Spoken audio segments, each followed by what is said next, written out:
새벽 종소리 365일 묵상. 이 백성을 위해 기도하지 말라. 예레미야 7장 16절로 28절. 너는 그들에게 말하기를 너희는 너희 하나님 여호와의 목소리를 순종하지 아니하며 교훈을 받지 아니하는 민족이라. 진실이 없어져 너희 입에서 끊어졌다 할지니라. 28절.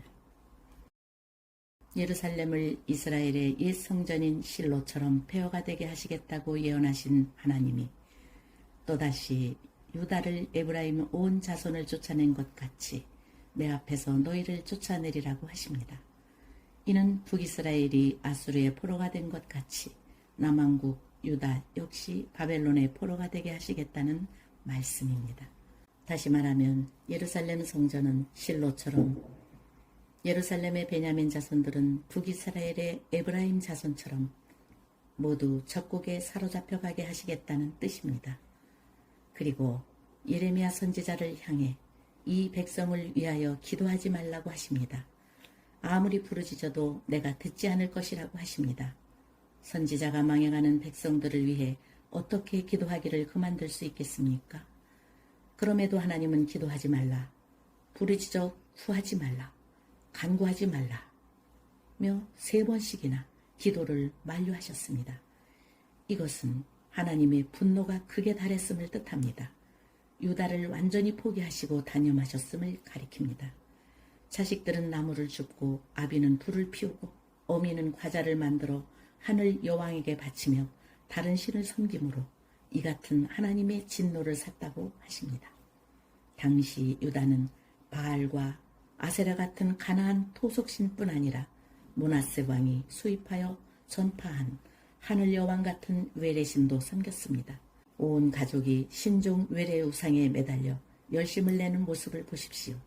각종 이단 사이비 집단에 빠져 패가 망신하는 사람들의 모습과도 흡사합니다. 결국 그들은 모두 하나님의 진노와 심판을 면치 못할 것입니다. 그들을 위해 기도하지 말라. 참으로 무서운 말입니다. 하나님의 백성들은 무엇보다도 말씀에 순종하며 부단히 말씀에 귀 기울이며 살아야 합니다. 그럼에도 당시 유다는 말씀이 아닌 오직 악한 생각, 교활한 꾀로 살았다는 것입니다.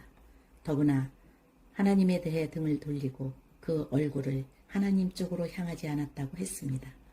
믿는 자는 마치 늘 그 얼굴을 하나님 쪽으로 향해야 합니다. 하나님의 영광의 빛을 발해야 합니다.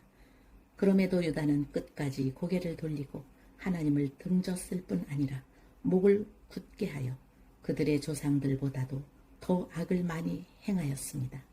당시 유다의 패망과 예루살렘의 회파는 거의 필연이었습니다. 더 이상 돌이킬 수도 피할 수도 없는 하나님의 진노요 심판이었습니다. 악한 꾀나 완악한 마음이 아니라 늘 말씀과 하나님의 영광의 빛 가운데서 사십시오.